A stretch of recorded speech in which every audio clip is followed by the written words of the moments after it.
Hello friends, welcome to step up IAS. आज हम फिर हाजिर हैं इस डिस्कशन में जिसका नाम है civil services preparation through the Hindu. आज है 13 जुलाई 2017 और हम डिस्कस करने जा रहे हैं हिंदू के आर्टिकल्स। एक ओवरव्यू लेते हैं डिस्कशन में क्या क्या होगा। इंपॉर्टेंट हिंदू के एडिटोरियल्स को हम यहाँ डिस्कस करेंगे, साथ ही उनका एसोसिएशन करेंगे यूपीएससी के ओरिजिनल सिलेबस के साथ। कुछ सब्जेक्टिव क्वेश्चंस होंगे मेंस के लिए और कुछ ऑब्जेक्टिव क्वेश्चंस प्रीलिम्स की प्रैक्टिस के लिए। देखते हैं आज क्या डिस्कस करना है। यहाँ पर जो कॉर्नर में आर्टिकल है, ये असम में फ्लड आया हुआ है, किस तरीके से जो वहां पर कैजुअलिटीज हुई, तो फ्लड के क्या क्या रीजंस होते हैं और किस तरीके से उनको सॉल्व किया जा सकता है। इस डिस्कशन में, इस आर्टिकल में हम ये सारी बातें डिस्कस करेंगे। यहाँ जो सेंटर में आर्टिकल है, ये फिर से इंडिया चाइना क्राइसिस के बारे में आया हुआ है। काफी अच्छा इवेल्युएशन है यहाँ पर इंडिया के पर्सपेक्टिव का और चाइना के पर्सपेक्टिव का। बहुत ही अच्छा आर्टिकल है, हम इसे डिस्कस करेंगे। यहाँ नीचे जो आर्टिकल है, ये रवि शास्त्री नए कोच बनते हैं इंडियन क्रिकेट टीम के।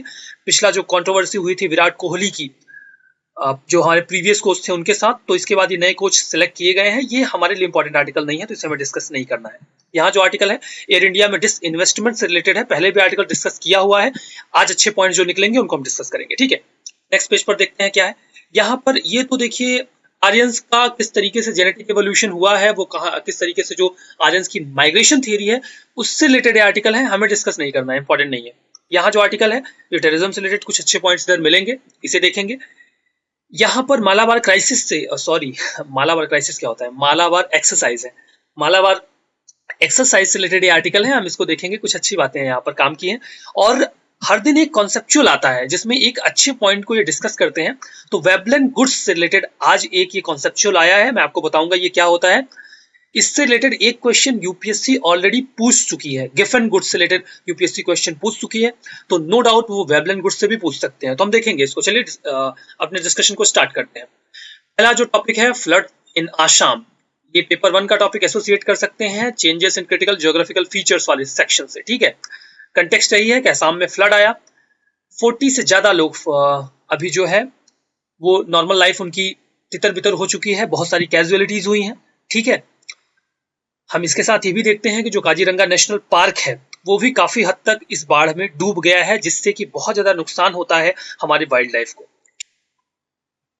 तो ये देखते हैं क्या क्या कारण हैं जो कि फ्लड के इमर्ज होते हैं असम में। पहला तो मैं आपको बता देता हूँ कि ब्रह्मपुत्र जो रिवर है वो मानसून के रीजन में, मानसून के टाइम में बहुत ज्यादा पानी उसमें भर जाता है और इसकी वजह से जो वहाँ के फ्लड प्लेन्स होते हैं उसमें पानी भर जाता है और बाढ़ का ये बहुत महत्वपूर्ण कारण बनता है। जून जुलाई का पीरियड होता है, बहुत ही क्रूशियल होता है, बारिश का मौसम होता है, बहुत ज्यादा बारिश होती है।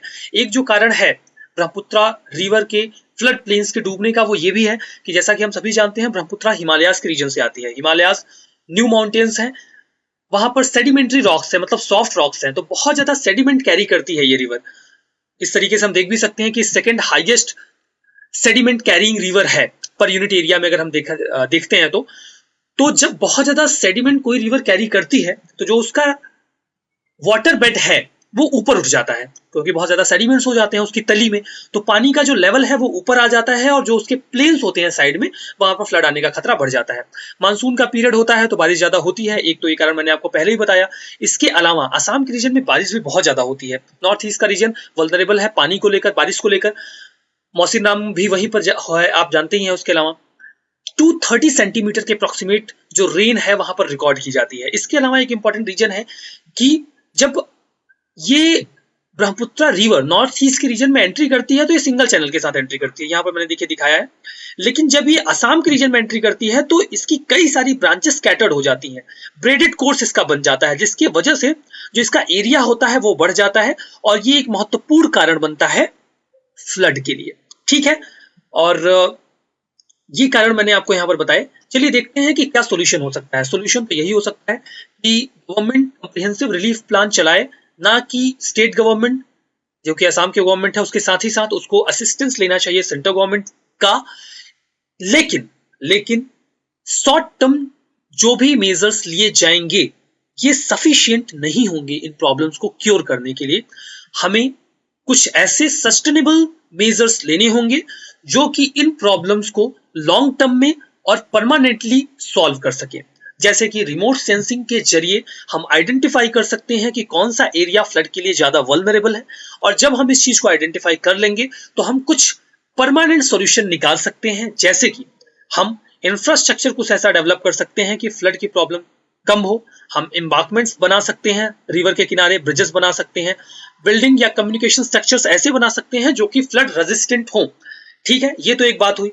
दूसरी बात कि जब तक हमें साइंटिफिक अंडरस्टैंडिंग नहीं होगी फ्लडिंग की, तब तक हम कोई ऐसी पॉलिसी बना नहीं पाएंगे कि हम फ्लड को क्योर कर सकें। दूसरी चीज कि हमें सिविल सोसाइटी पर भी फोकस करना होगा।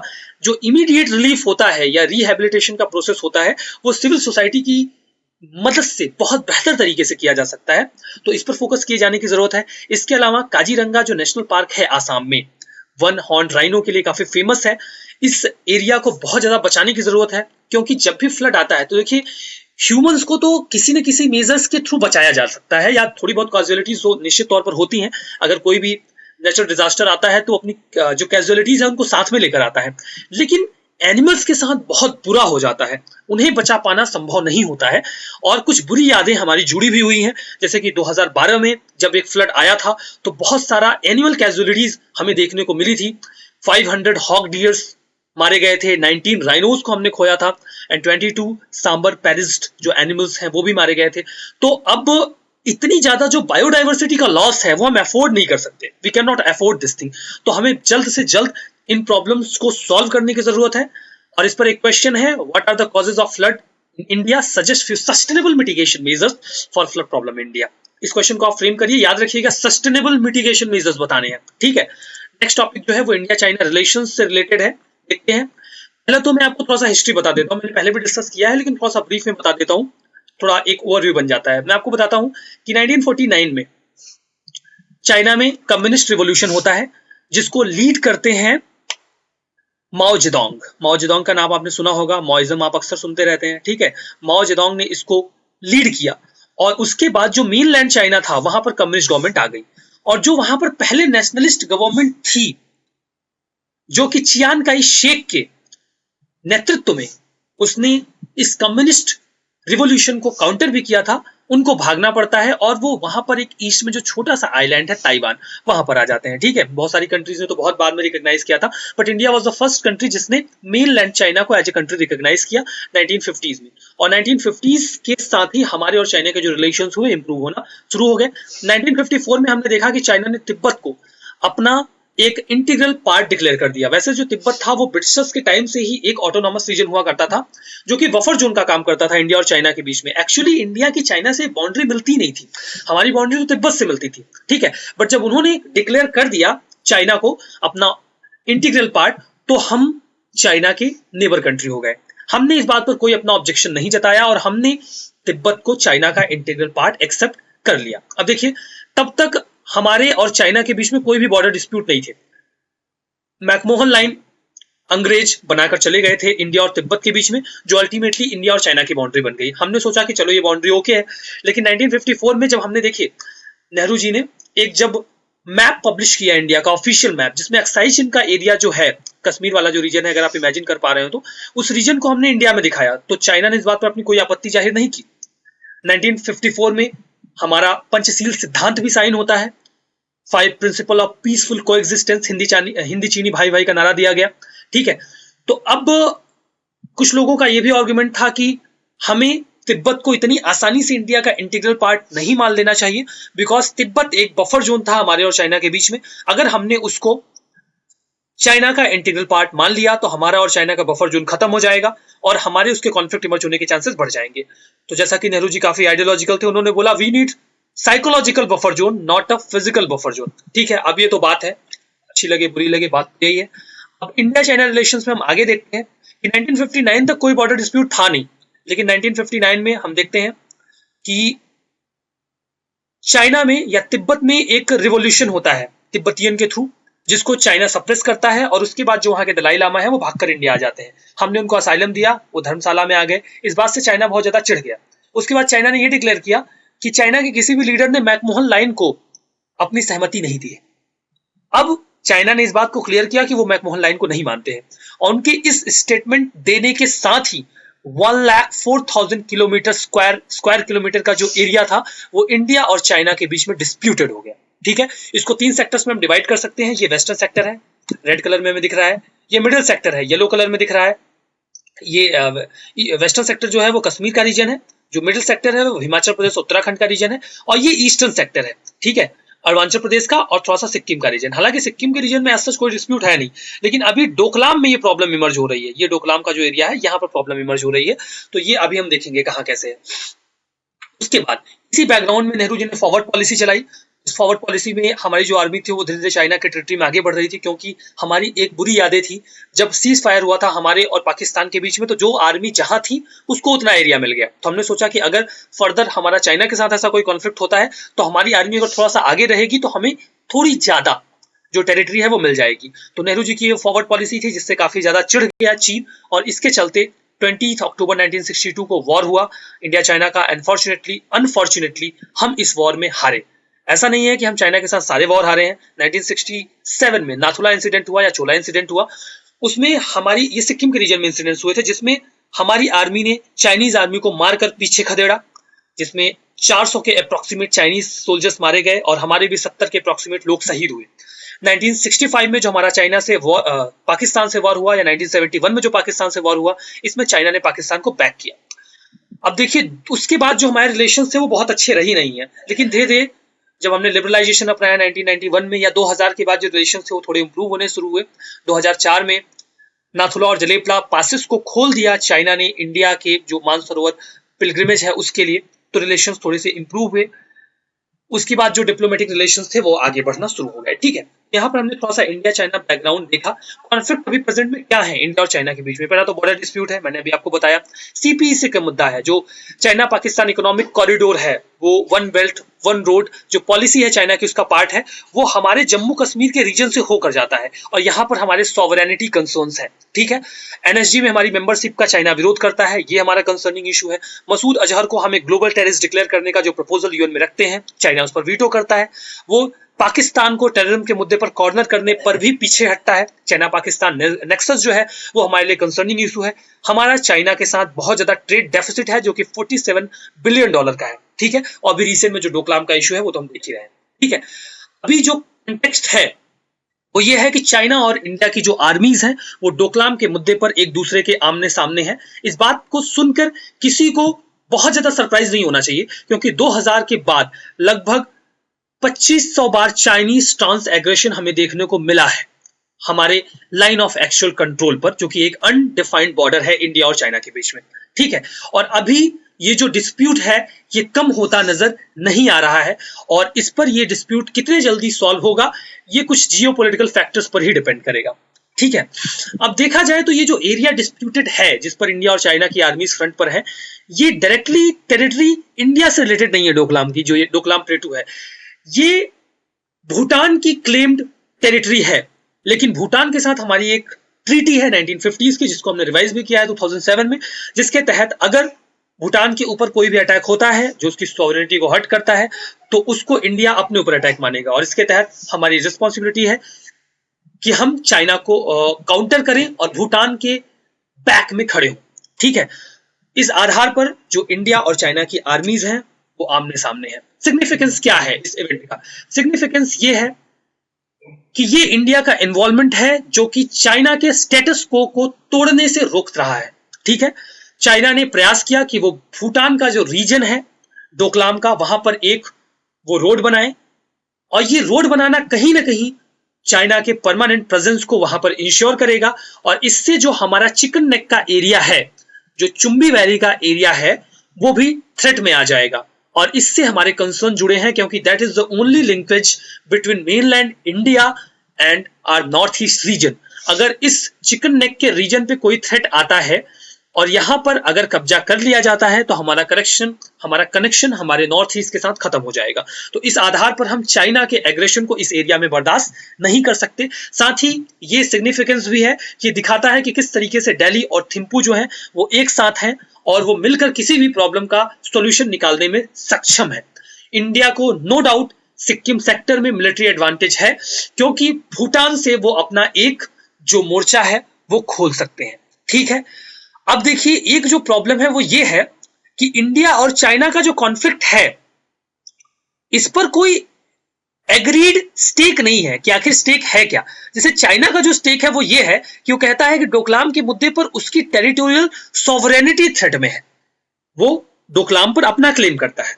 जबकि इंडिया के लिए ये सिक्योरिटी इंप्लीकेशन है, क्योंकि अगर डोकलाम पर चाइना अपनी परमानेंट प्रेजेंस इंश्योर करता है तो चुम्बी वैली खतरे में आ जाएगी। हमारा चिकन नेक का जो एरिया है जो हमें हमारे नॉर्थ ईस्ट से जोड़ता है वो भी थ्रेट में आ जाएगा। तो ये हमारे लिए एक सिक्योरिटी इंप्लीकेशन है। ठीक है, इस आधार पर दोनों जो आर्मीज है वो एक दूसरे के आमने सामने है। और जो सिग्निफिकेंस है कि दो आर्ग्यूमेंट दिए जा रहे हैं अभी एट प्रेजेंट। जैसे चाइना ये कहता है कि तिब्बत को लेकर उसका सिक्योरिटी डिलेमा है, अगर वो यहां पर अपनी प्रेजेंस को इंश्योर नहीं करता है तो तिब्बत में जो इंस्टेबिलिटी है वो इंक्रीज होने के चांसेस होंगे। दूसरा, कहीं ना कहीं जो चाइना है वो एक wider geopolitical threat perception create करना चाहता है ताकि वो इस एरिया में इंडिया से कंपटीशन को खत्म कर सके और अपनी प्रेजेंस को इंश्योर कर सके। अब देखिए, आइडियली अगर देखा जाए तो जरूरी है कि इन दोनों ही मुद्दों पर काउंटर करने की जरूरत है और दोनों ही मुद्दों को स्ट्रेटेजिक तरीके से डील करने की जरूरत है। ठीक है, लेकिन अभी इन मुद्दों पर सॉल्यूशन निकलने के चांसेस कम ही दिख रहे हैं, क्योंकि हाई मिसट्रस्ट है दोनों कंट्रीज के बीच में और दोनों ही कंट्रीज आमने सामने अपनी आर्मीज के साथ हैं और कोई भी पीछे जाने को तैयार नहीं है। अब देखिए, तीन ऑप्शंस हैं एट प्रेजेंट। पहला ऑप्शन यह है कि किसी एक देश की आर्मी पीछे हट जाए। दूसरा ऑप्शन यह है कि दोनों देश एक दूसरे के ऊपर अटैक करें और एक देश दूसरे देश को पीछे ढकेले।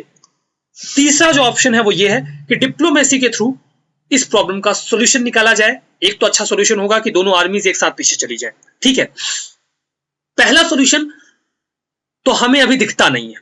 ठीक है, पहला सॉल्यूशन इसलिए नहीं दिख रहा है कि क्योंकि कोई भी आर्मी पीछे जाने को तैयार नहीं है और जो भी आर्मी पीछे जाएगी वो कहीं ना कहीं ये रेस्पेक्ट का इशू है कि अगर कोई आर्मी पीछे जाती है तो वो अपने इन्फ्लुएंस को कम करेगी। कॉन्फ्लिक्ट किसी भी नजरिए से सही नहीं है जो दूसरा ऑप्शन है, क्योंकि इससे दोनों ही कंट्रीज का नुकसान होगा। आज सिचुएशन 1962 की नहीं है और अगर दोनों कंट्रीज में कॉन्फ्लिक्ट होता है तो दोनों ही कंट्रीज के पास काफी कुछ है खोने के लिए। तीसरा सबसे बेटर ऑप्शन होगा कि डिप्लोमेसी के थ्रू इस प्रॉब्लम का सॉल्यूशन निकाल लिया जाए। अब देखिए, चाइना काफी कॉन्फिडेंट फील कर रहा है इस समय, क्योंकि यूएसए बहुत ज्यादा अपोजिशन में नहीं है, उसका कंसंट्रेशन चाइना की तरफ नहीं बल्कि रशिया की तरफ है।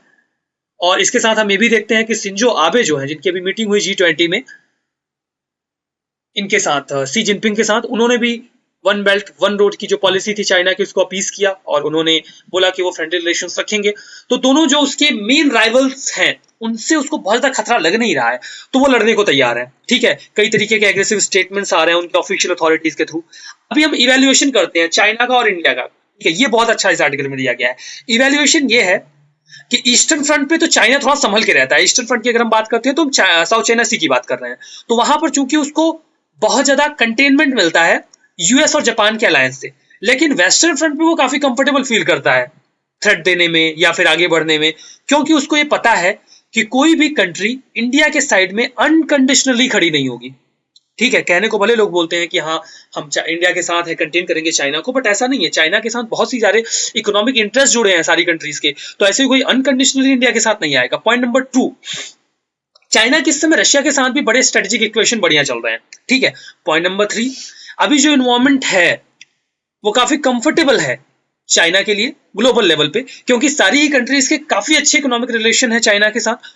तो जो आइसोलेशन उसको 1962 के वॉर के बाद या 1967 के बॉर्डर क्राइसिस के बाद देखने को मिला था, वो उसको इस बार देखने को नहीं मिलेगा। इस बात से चाइना काफी कंफर्टेबल है, इस वजह से भी वो लड़ने को तैयार है। अब ये तो बात हुई कि वो लड़ने को तैयार क्यों है। अब मैं बताता हूं नुकसान क्या होने वाला है। नुकसान ये होने वाला है कि अगर चाइना इंडिया के प्रति अपना एग्रेशन दिखाता है या भूटान के प्रति अपना एग्रेशन दिखाता है तो उसकी जो इमेज है वो खराब होगी।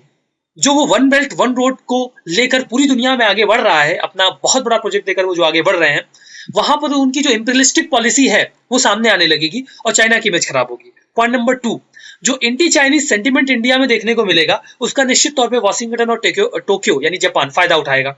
पॉइंट नंबर 3, कि फिर चाइना को पाकिस्तान के पास जाना पड़ेगा। अभी देखा थोड़ा बहुत कॉन्फ्लिक्ट चला, पाकिस्तान में 2 लोगों को मार दिया गया जो चाइनीज टीचर थे, तो उनको फिर पाकिस्तान के पास जाना पड़ेगा कि वो उनको सपोर्ट करें और सेकंड फ्रंट खोले। तो अब ये इश्यूज इमर्ज होंगे अगर चाइना आगे बढ़ता है। तो मैंने इवैल्यूएशन किया चाइना को क्या प्रॉफिट है क्या लॉस है। अब चलिए इंडिया की तरफ आते हैं, इंडिया को क्या प्रॉफिट है क्या लॉस है। हमारे पॉलिसी मेकर्स ने बहुत ही सक्सेसफुली यूएस के साथ अपने रिलेशंस को नेविगेट कर लिया। जैसे सुनने में आ रहा था जनवरी की बात ही, बहुत अनसर्टेनिटी थी यूएस किस तरीके से इंडिया के साथ अपने रिलेशंस को आगे बढ़ाएगा, लेकिन ऐसा कुछ हुआ नहीं। काफी जो सिचुएशंस है वो अच्छी हुई, स्मूथ हुई। नो डाउट वैसी नहीं है जैसे ओबामा पीरियड में थी। दूसरा, मालाबार एक्सरसाइज अभी चल रही है, इंडिया, जापान और यूएस की आर्मीज, बहुत बड़ी एक्सरसाइज है। मालाबार एक्सरसाइज के बारे में भी हम आगे डिस्कस भी करेंगे, ठीक है। तो ये एक पॉजिटिव पॉइंट है। निगेटिव क्या है कि अगर वॉर होता है तो पाकिस्तान प्रॉक्सी वॉर जो कश्मीर में है वो लगातार चला रहा है और इंडिया को दो फ्रंट पे लड़ना पड़ जाएगा, ठीक है। पॉइंट नंबर 2 कि जो सारी नेबरिंग कंट्रीज है हमारी, वो इंडिया चाइना की स्टेबल इक्वेशन को चाहती हैं। कोई भी कॉन्फ्लिक्ट में इंडिया के साथ आएगा, इसकी पॉसिबिलिटीज बहुत कम है, ठीक है। तो ये इंडिया चाइना का इवैल्यूएशन हमने किया, बहुत ही अच्छा आर्टिकल था, बहुत ही अच्छे आंसर्स आप लिख सकते हैं, इतने अच्छे पॉइंट्स हैं इसमें। कंक्लूजन यही है कि अगर दोनों आर्मीज क्लैश में आती हैं, लड़ाई पर आती हैं, वॉर पर आती हैं, तो निश्चित तौर पर दोनों को ही बहुत ज्यादा नुकसान होगा, क्योंकि दोनों को एक दूसरे के जो नुकसान पहुंचाने की क्षमता है वो 1962 से कहीं ज्यादा है, ठीक है। इसलिए जरूरी है कि दो की दोनों कंट्रीज संयम रखें। अगर दो की दोनों कंट्रीज संयम रखती हैं तो निश्चित तौर पर इस समस्या का समाधान किया जा सकता है।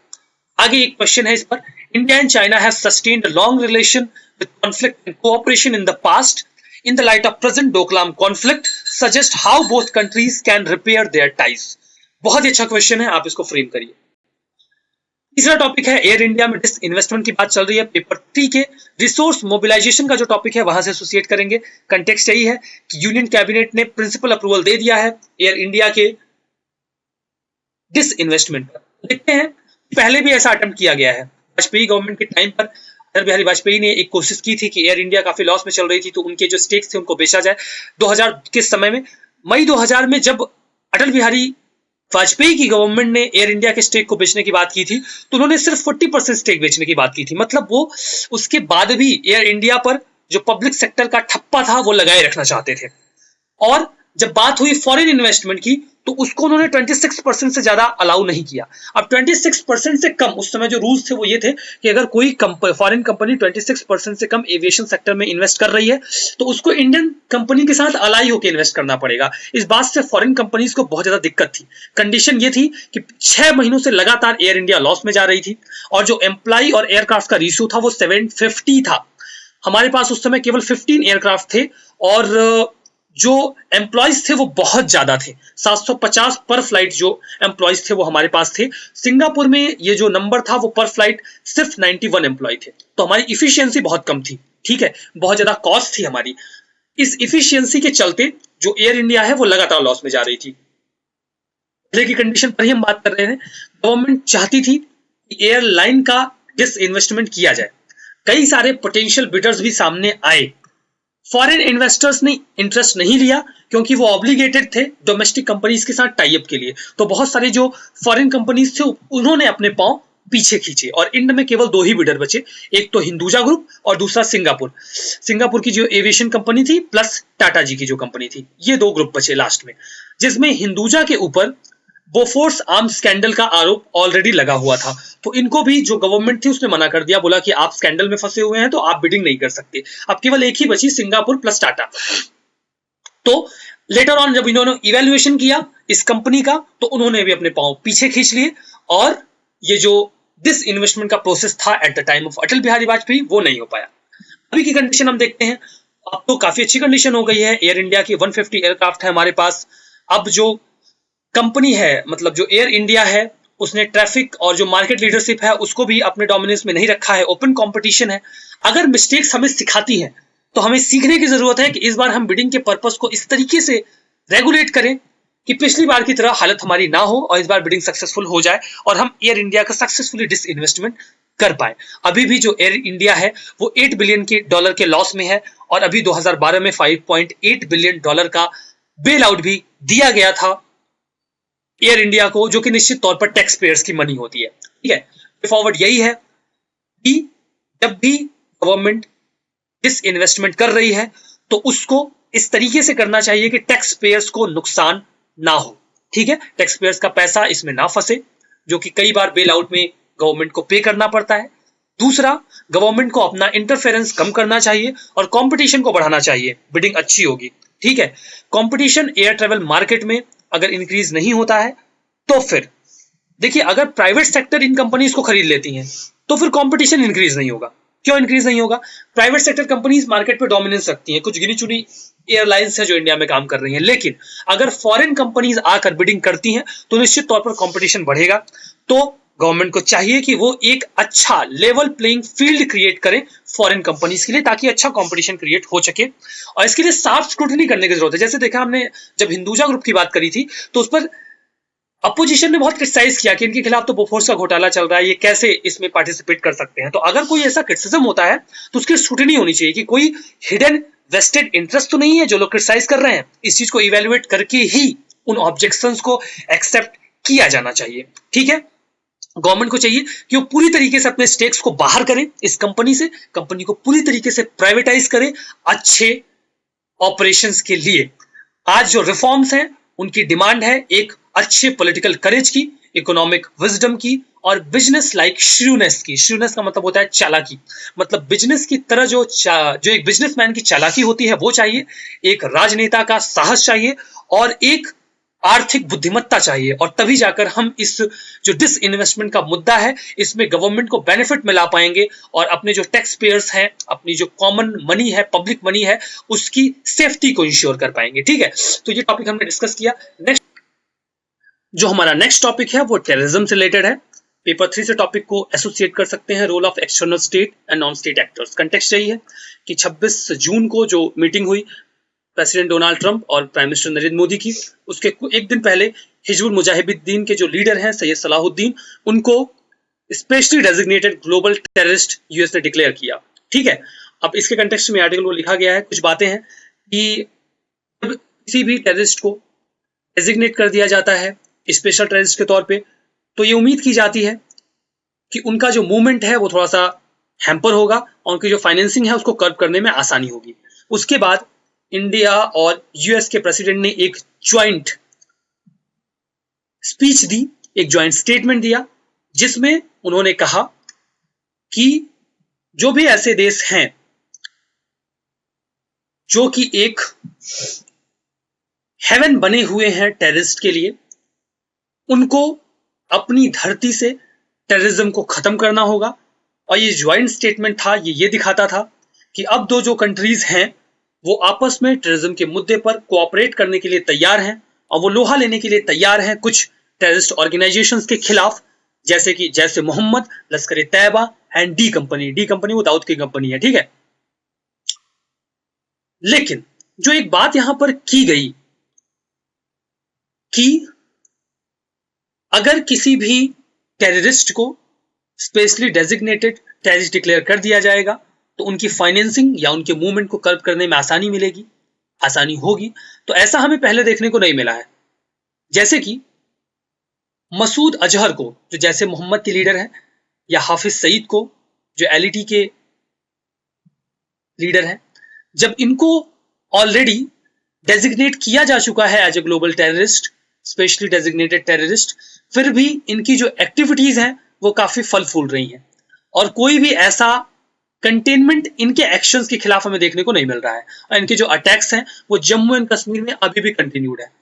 ठीक है, दूसरी बात जो हम कह रहे थे कि सेफ हेवंस जो भी देश बने हुए हैं इन टेररिस्ट ऑर्गेनाइजेशंस के लिए, उनको अपनी लैंड को सेफ रखना होगा, इनके इस्तेमाल से रोकना होगा।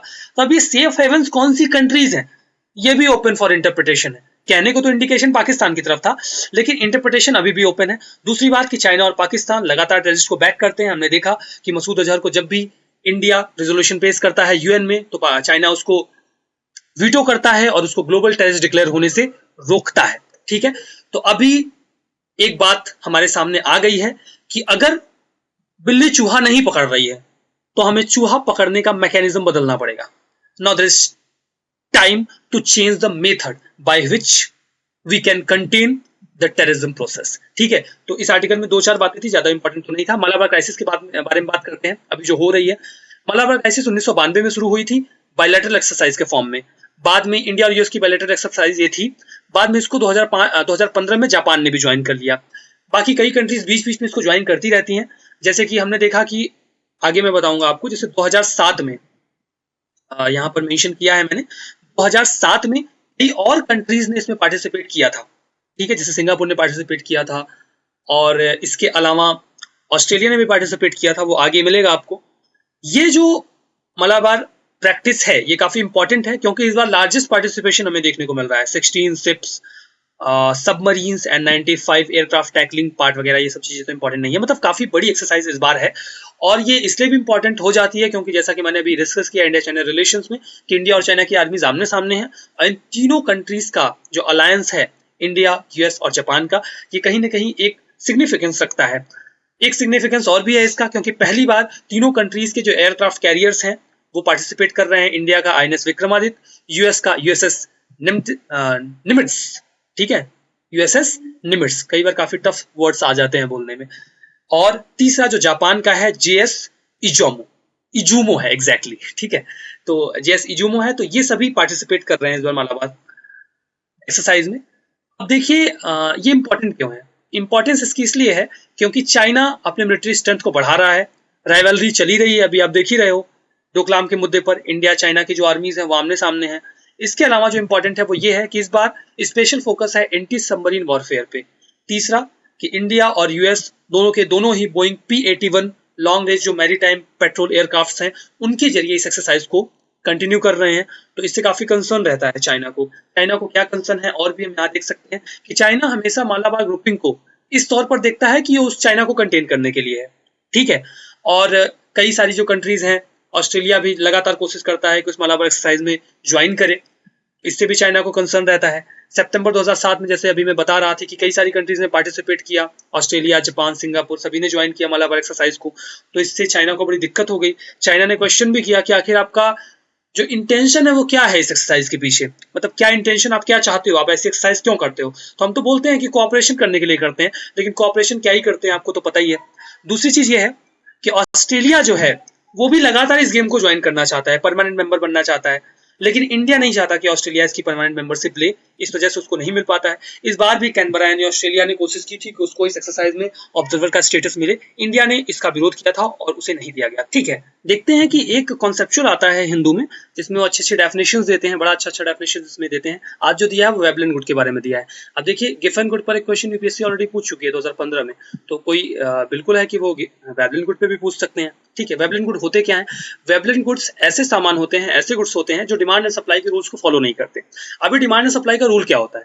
डिमांड एंड सप्लाई का रूल ये होता है कि अगर आप किसी भी सामान की प्राइस बढ़ा देते हो तो फिर उसकी जो डिमांड है वो घट जाती है। अगर कोई सामान महंगा मिलेगा तो लोग उसको कम लेंगे कि नहीं लेंगे, कॉमन सेंस वाली बात है।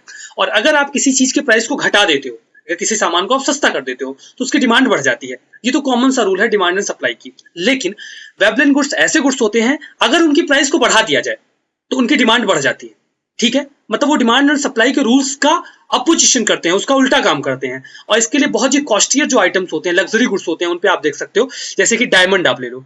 डायमंड का प्राइस जितना ज्यादा होगा लोग उससे उतना ज्यादा अट्रैक्ट होते हैं क्योंकि ये लग्जरियस चीजें हैं। जैसे कार आप देखो, कार अगर आपने देखा हो, फोर व्हीलर देखा हो, तो लोग महंगा से महंगा फोर व्हीलर रखना चाहते हैं। जितना महंगा उनको फोर व्हीलर मिलता है उतना ज्यादा उनको सेटिस्फेक्शन होता है, ठीक है। तो ये ऐसे आइटम्स हैं कि अगर कोई सामान महंगा मिलेगा तो उसको लोग ज्यादा खरीदने की कोशिश करेंगे, ठीक है। और अगर उनकी कॉस्ट गिरा दी जाए, उनको सस्ता कर दिया जाए तो उनकी डिमांड कम हो जाती है। तो ये वेबलिन गुड होते हैं, आप इसको याद रखिए। ऐसे सिंपल से क्वेश्चन पूछ ले जाते हैं, 2 नंबर का काम हो जाता है। अमेरिकन इकोनॉमिस्ट थे थॉरस्टन वेबलिन, जिनके नाम पर इस थियरी का नाम, इस कॉन्सेप्ट का नाम वेबलिन गुड्स रखा गया था, इन गुड्स का नाम वेबलिन गुड्स रखा गया था, ठीक है। तो ये मैंने आपको कॉन्सेप्ट बताया। अब देखिए क्वेश्चन देखते हैं। Joint interpretative notes agreement which involves the promotion and protection of investment is between which of the following country? तो ये जो joint interpretative notes है, एग्रीमेंट है, इसको अभी रिसेंटली अप्रूवल मिला यूनियन गवर्नमेंट से। किसके किसके बीच में है तो मैं बता देता हूँ, ये इंडिया और बांग्लादेश के बीच में है। जब अभी विजिट हुई थी बांग्लादेश की इंडिया में तो ये नोट्स रखे गए थे, एग्रीमेंट रखा गया था। अभी उसको एग्रीमेंट वो जो है उसको अप्रूवल दे दिया है सेंट्रल गवर्नमेंट। तो ये क्वेश्चन था, आंसर यहाँ पर दिया भी है मैंने, इंडिया बांग्लादेश, ठीक है। नेक्स्ट क्वेश्चन है great red spot is related to. ये वाला जो क्वेश्चन है मैं आपको बता देता हूँ, ये हिंदू के फ्रंट पेज पे था, आप लोग देख भी सकते हो इसको, ठीक है। ये जो क्वेश्चन है next, great red spot is related to, किस प्लैनेट से रिलेटेड है? अगर आप जानते हो तो ठीक है, ना जानते हो तो जुपिटर से रिलेटेड है। ये इसलिए न्यूज में था, हिंदू के लास्ट पेज पे था, क्योंकि अभी जूनो जो गया है, जूनो एक मिशन गया है जुपिटर पे, वो अभी ग्रेट रेड स्पॉट के पास से गुजरा है। तो मैंने यहाँ पे एक क्वेश्चन बना दिया, याद रखिएगा, सिंपल सा क्वेश्चन यूपीएससी पूछ सकती है। जुपिटर आंसर भी दिया है। नेक्स्ट क्वेश्चन है, consider the following statement regarding Brahmaputra river. अभी फ्लड वाला टॉपिक डिस्कस किया, ब्रह्मपुत्र रिवर काफी उसमें बात की थी, तो उसी से एक क्वेश्चन बना दिया मैंने यहाँ। It is a transboundary river which flows through China India only. बताइए सही है गलत है। दूसरा, आंसी ग्लेशियर से निकलती है।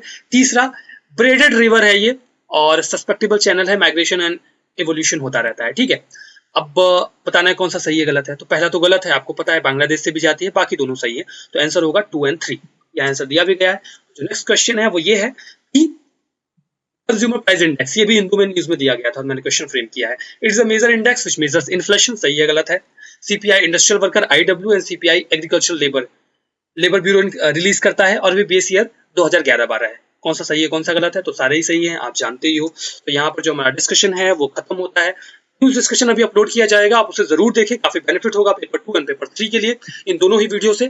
आप इस वीडियो को जरूर से सब्सक्राइब करें, इसको लाइक और शेयर करें, क्योंकि आपको जो सब्सक्रिप्शन होता है वो हमें मोटिवेट करता है कि हमें और भी काम करने की जरूरत है। Thanks for watching this video, stay with us, thank you.